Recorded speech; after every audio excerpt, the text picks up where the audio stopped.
Yan, next naman natin ang ating kaldereta. Amintang durog. Soy sauce. Coco aminos. Hindi lang. Ang palasa. Yung sugar ulit. Ang pabalance sa lasa. Then, halo-haloin na natin. Ganyan lang. Pang kaldereta. Ang next natin gawin ay mantika. Igisa muna natin itong ito.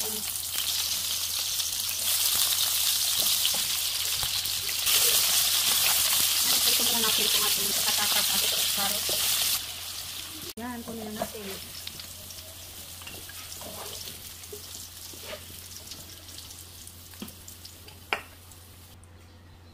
Next, ang ating bawang.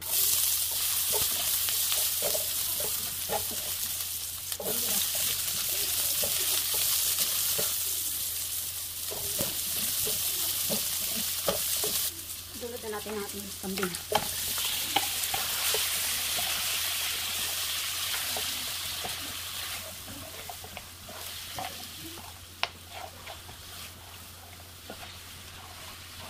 Dahil malambot na yung ating kambing, ilagay na natin siya.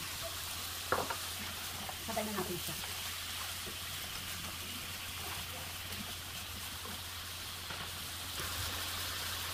So, ayan, mga delicious. Naglagay tayo ng konti sabaw. So, yun yung sabaw niya.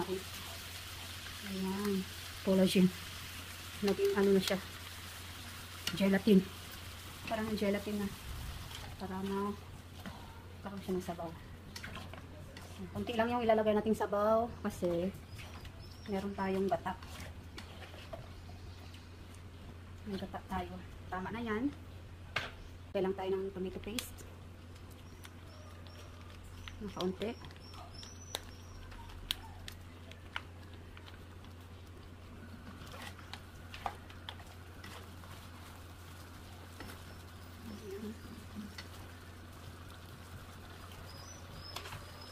Sarap. Lagay tayo ng konting gata. Yung gata natin. Ayan natin siya.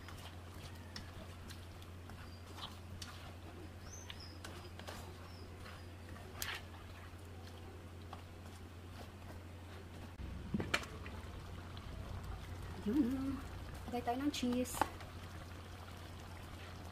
It's not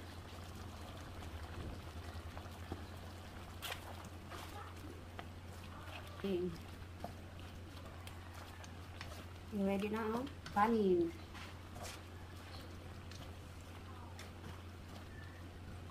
So, ayan mga kanalicious ang ating kalderetang kambing.